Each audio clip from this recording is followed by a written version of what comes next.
আসসালামু আলাইকুম বন্ধুরা, সবাইকে স্বাগতম নতুন আরও একটি ব্লগে। আজকে চলে আসলাম মাজারের ভিতরে ঘুরতে।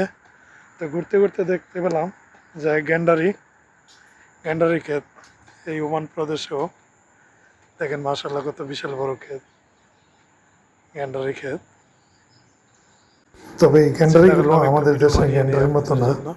আমাদের দেশের এগুলো তো আপনি এইভাবেই খেতে পারবেন, মুখ দিয়ে ছিলে। আর এগুলো আপনার শুধু মেশিনের মাধ্যমে রস বাইর করা হয়, কারণ এগুলো হলো টাডিউক, আমরা গ্রামের ভাষায় যেটা বলি টাডিউকের মতো। আমাদের ক্ষেত্রে হলো মির্চি দানা, তাকে অন্য আইটেম।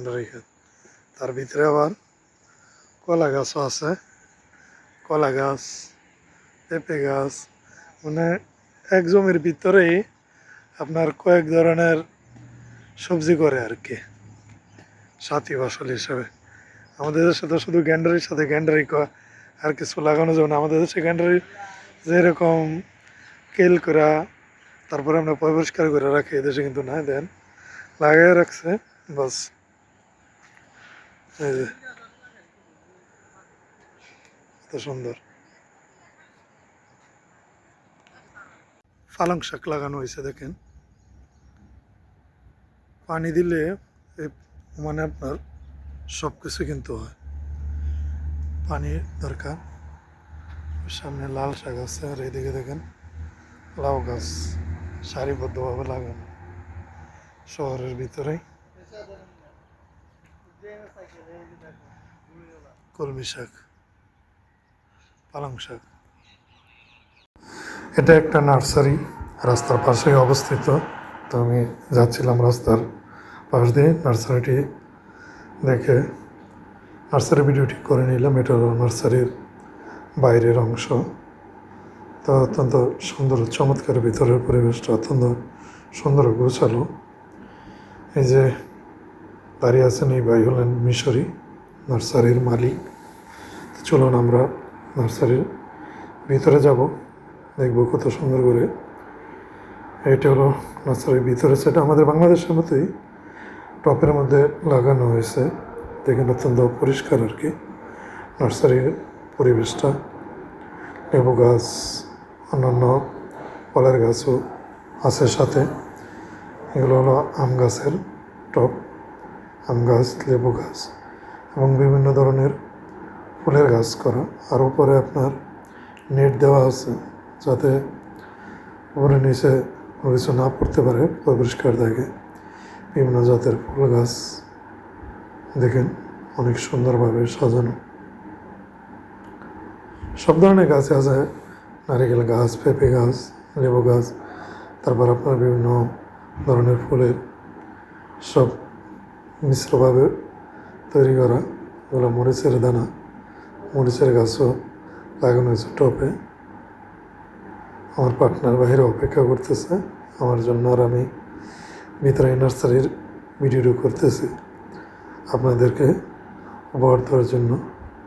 السلام عليكم. هيا يا شيخ، كيف حالك؟ هلا هلا، كيف الحال؟ كيف انت؟ الحمد لله. هذا مشتى شمس السعادة. شمس السعادة خمسة. صلالة الغربية. الحمد لله.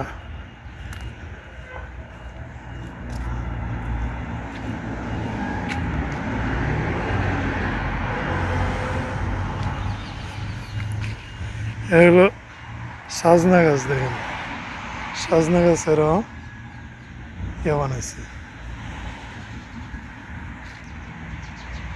সালালায় অবস্থিত এই নার্সারিটা। ঘুরতে ঘুরতে দেখা হয়ে গেল আমাদের এই এক কলিকার সাথে, কলকাতা বাড়ি ওনার, খুবই ভালো মনের মানুষ। পার্কে বিকেলবেলা বসে আছেন উনি, প্রতিদিন এই পার্কে আসেন। এরকম ছোট ছোট পার্ক আছে ওয়ানের সকল জায়গায়, তখন সালালা অবস্থিত। দেখুন অত্যন্ত সুন্দর, চমৎকার। এখন বৃষ্টির দিন, তাই গাছপালাগুলো আরও সুন্দর ও সতেজ। তো আমরা চলে যাচ্ছি হাপার দিকে। তাই মাঠ এটা, এখানে লোকজন আসে ক্রিকেট খেলে, ফুটবল খেলে। এটা হলো গ্রাউন্ড, দেখেন ঢালাই করা। ঘুরতে ঘুরতে চলে আসলাম আমরা হাপা সাগর পার। আজকে সাগর খুবই উত্তাল, এখন দেখেন সাগরের ঢেউগুলো। ছুটির দিন, শনিবার দিন, আগে ভাগে কাজ শেষ, তাই ঘোরাঘুরির জন্য আর কি বাইর হইলাম। সাইকেল কিনে তারপর চলে আসলাম এই সাগর পাড়ে। সাগর কত বিশাল মানের আরব সাগর, অত্যন্ত নিরিবিলি পরিবেশ, সাগরের শান্ত পরিবেশ, সাথে আছে ঢেউয়ের গর্জন। সাগরের পাড়ে আজকে বহুত মানুষ, মানে এখন খারিফের মৌসুম, বৃষ্টির সিজন, বৃষ্টির দিনে এদেশে মেলা বসে, তো এই হাপাও মেলা বসেছে, তো প্রচুর গাড়ি। সম্পূর্ণ ভিডিও আমরা করতে পারি না কারণ বাধ্যবাধকতা থাকার কারণে। ধন্যবাদ সবাইকে।